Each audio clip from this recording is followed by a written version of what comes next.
ಸವಿ ನೆನಪು. ಅಂತಹ ಸವಿಯನ್ನು ಮತ್ತೆ ಹಂಚಿಕೊಳ್ಳಲು ಅವಕಾಶ ದೊರೆತರೆ ಹೇಗೆ?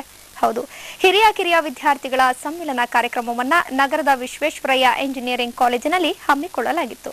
ಇದು ನೆರೆದಿದ್ದವರ ಮನಸ್ಸಿನಲ್ಲಿ ಪುಳಕವನ್ನುಂಟು ಮಾಡಿತು.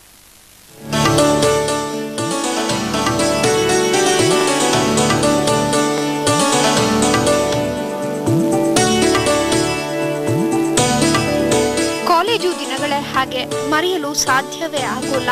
ಕಾಲೇಜು ಶಿಕ್ಷಣ ಮುಗಿದ ನಂತರ ಸಂಸಾರ, ವೃತ್ತಿ ಎಂದು ಬ್ಯುಸಿ ಆಗಿಬಿಡ್ತೇವೆ. ಇದರಿಂದ ತಮ್ಮ ಸ್ನೇಹಿತರನ್ನ ಭೇಟಿಯಾಗಲು ಸಾಧ್ಯ ಆಗುವುದೇ ಇಲ್ಲ. ಆದ್ರೆ ಆ ಸವಿ ನೆನಪುಗಳನ್ನ ಮಾತ್ರ ಮರೆಯಲ್ಲ. ಹೀಗಾಗಿ ಹಳೆಯ ನೆನಪುಗಳನ್ನು ಮೆಲುಕು ಹಾಕುವುದಕ್ಕಾಗಿಯೇ ವಿಶ್ವೇಶ್ವರಯ್ಯ ಎಂಜಿನಿಯರಿಂಗ್ ಕಾಲೇಜಿನಲ್ಲಿ ಹಳೆಯ ವಿದ್ಯಾರ್ಥಿಗಳ ಸ್ನೇಹ ಸಮ್ಮಿಲನ ನಡೆಸಲಾಯಿತು. ಬಹಳ ರೋಮಾಂಚನ ಆಗುವಂತ ಸಮಯ ಇದು. ಒಂದು ಬಹಳಷ್ಟು ನಮ್ಮ ಜೊತೆಗೆ ಓದ್ದವರೇ 40-50 ವರ್ಷದಿಂದ ಭೇಟಿ ಆಗದೆ ಇರೋರು ಇದ್ರು. ಅಂಥವ್ರು ಕೆಲವರು ಭೇಟಿಯಾಗಿ, ಕೆಲವ್ರನ್ನು ನಾವು ಬೇರೆ ಬೇರೆ ಸಂದರ್ಭಗಳಲ್ಲಿ ಭೇಟಿ ಮಾಡಿರ್ತೀವಿ. ಆದರೆ ಅವರು ನಮ್ಮ ಕಾಲೇಜಿನವರು ಅಂತ ನಮಗೆ ಗೊತ್ತಿರಲ್ಲ. 35 ವರ್ಷಗಳ ಬಳಿಕ ಇದೇ ಮೊದಲ ಬಾರಿಗೆ ಹಳೆ ವಿದ್ಯಾರ್ಥಿಗಳು ಒಂದೆಡೆ ಸೇರಿ ಆ ದಿನಗಳನ್ನ ನೆನಪು ಮಾಡಿಕೊಂಡ್ರು. ನಗೆ ಚಟಾಕಿ ಮೂಲಕ ಸಂತಸವನ್ನು ಹಂಚಿಕೊಂಡ್ರು.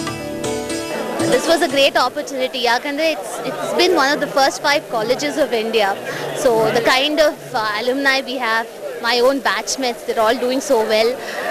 ಅವ್ರನ್ನೆಲ್ಲ ನೋಡಬೇಕು, ಮಾತಾಡಿಸ್ಬೇಕು, ಕಾಲೇಜ್ ಹೆಂಗಿದೆ, ಏನು ಮಾಡ್ತಾ ಇದ್ದಾರೆ, ಫ್ಯೂಚರ್ ಪ್ಲಾನ್ಸ್ ಏನು, ಅದೆಲ್ಲ ನೋಡಬೇಕು, ಕೇಳಿಸ್ಕೋಬೇಕು, ನಾವು ಕಾಂಟ್ರಿಬ್ಯೂಟ್ ಮಾಡಬೇಕು ಅಂತ ಉತ್ಸಾಹದಿಂದ ಬಂದಿದ್ದೀನಿ. So I am very happy to be here.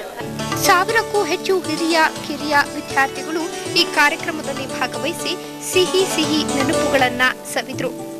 ಹಳೆಯ ಲೋಕದಲ್ಲಿ ತೇಲಿದ್ರು.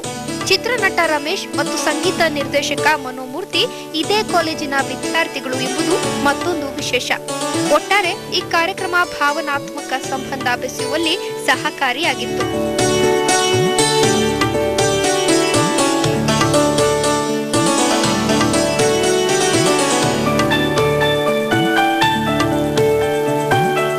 ಬೆಂಗಳೂರಿನಿಂದ ನಾಗಶ್ರೀ ಜಿಎಸ್, ಸಮಯ ನ್ಯೂಸ್.